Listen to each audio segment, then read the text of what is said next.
Halo, selamat datang lagi di sesi bedah sumber kita nih. Hari ini kita mau lihat satu aturan yang lumayan nusuk ya, dari buku The Rules of Management-nya Richard Templer. Kita fokus ke aturan ke-52, Cut the Crap, Prioritize. Wah, judulnya aja udah jelas banget ya, sederhanakan dan prioritaskan. Sumber kita ya kutipan dari bab itu sendiri. Misinya, kita mau coba bongkar nih, apa sih inti aturan ini? Kenapa prioritas itu krusial banget dalam manajemen? Dan gimana ini bisa nyambung buat Anda juga? Yuk kita gali bareng-bareng ya. Oke, jadi aturan 52 ini, wah langsung to the point banget ya. Templar itu cerita pengalamannya. Ada manajer yang nanyanya gini terus, kita ini kerja buat siapa sih sebenarnya? Jawabannya, kata manajer itu, bukan buat diri sendiri, bukan buat bos kita langsung, tapi ujung-ujungnya itu ya pemegang saham. Pemegang saham ya. Iya, dan kenapa? Alasan utamanya satu, profit.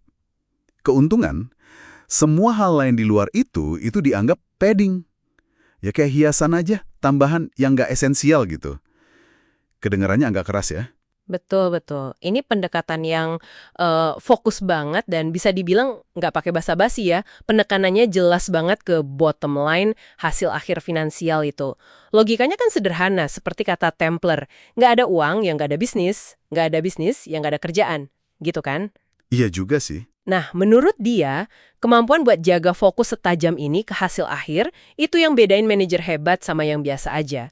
Ini bukan cuma soal angka loh, tapi lebih ke punya visi yang jernih soal tujuan utama, terus ya dedikasi penuh ke sana. Kalau kita nggak baikan ini, ya sama aja buang-buang waktu, buang sumber daya, sia-sia jadinya. Kita harus tahu apa sih goal paling dasar dari kerjaan atau bisnis kita.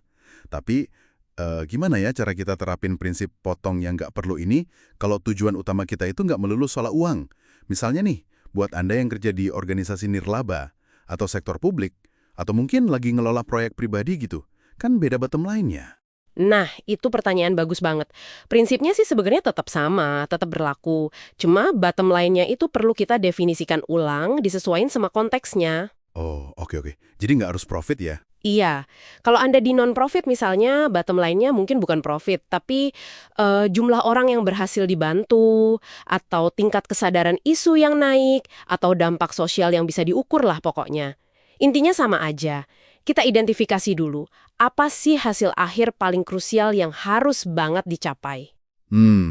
Hasil paling krusial ya. Betul. Kalau itu udah jelas, nah baru deh kita evaluasi semua kegiatan kita. Mana yang benar-benar langsung nyumbang ke hasil krusial itu. Dan mana yang sebenarnya cuma padding atau ya sampah lah kalau dalam konteks tujuan itu. Tantangannya emang di situ, jujur, bedain mana yang penting banget sama mana yang cuma nice to have aja gitu. Oke, paham. Jadi langkah pertama, definisikan bottom line versi kita sendiri. Sejelas mungkin ya.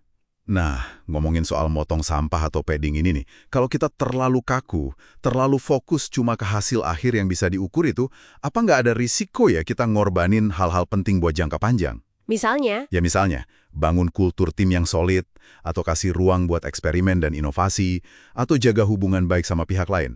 Kan dampaknya nggak langsung kelihatan di bottom line hari ini ya nggak sih? nah itu dilema klasik sih, sering banget muncul. Kalau dari kacamata Templar di aturan ini ya, argumennya mungkin gini, semua hal baik itu, kultur tim, inovasi, hubungan baik itu memang penting. Tapi Tapi apa? Tapi itu semua nggak akan bertahan lama kalau fondasi utamanya goyah.